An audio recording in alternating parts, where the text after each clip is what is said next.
US President Donald Trump has said that he is in no hurry to reach a peace agreement with Iran, stressing that he is not interested in a limited or partial deal that is focused only on reopening the Strait of Hormuz.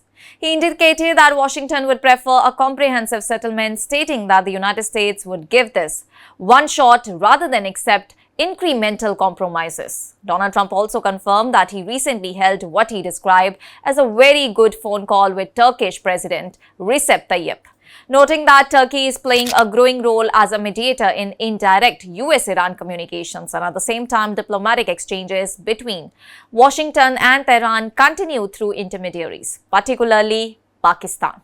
Iranian Foreign Ministry spokesperson Ismail said that messages have been exchanged multiple times and that Tehran is reviewing the latest US proposals. He noted that Pakistani Interior Minister Mohsin Naqvi visited Tehran to help facilitate clarification of draft proposals and support ongoing negotiations.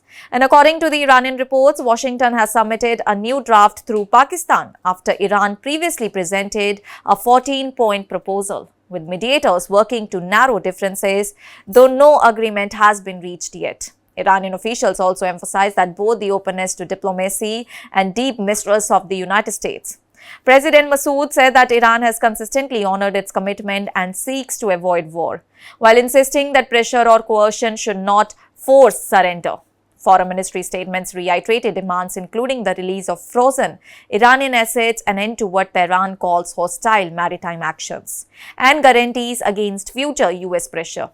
Iran has also suggested, in coordination with Oman, the creation of a framework in order to ensure lasting security and regulated maritime traffic in the Strait of Hormuz.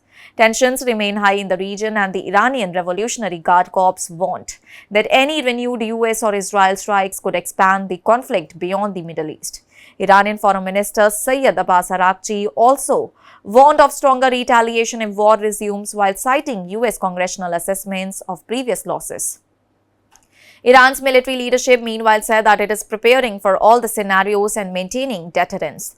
And on the security front, Israel's military chief, Eyal Zamir, said that Israel Defense Forces remain on the highest level of alert with ongoing operational assessments and reinforcement of forces across multiple fronts. He described continued strikes against Iran and its regional allies and stressed the need to expand active duty manpower in order to sustain operations. Meanwhile, the Strait of Hormuz remains a central flashpoint.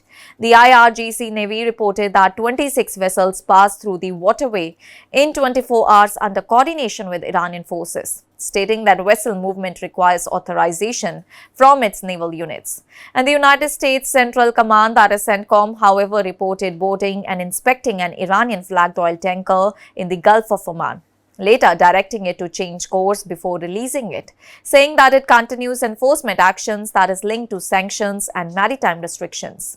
And Iran, in turn, has signaled tighter control over the strait by declaring a managed maritime zone and proposing authorization-based transit rules. And despite the tensions, limited commercial traffic continues, with some international tankers successfully transiting the strait under coordination arrangements.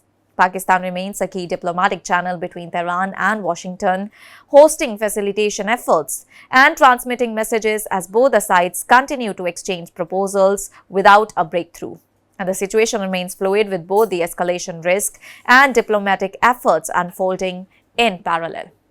That's all for now. Stay tuned to the Savera for more updates. Do like, comment and subscribe to the channel.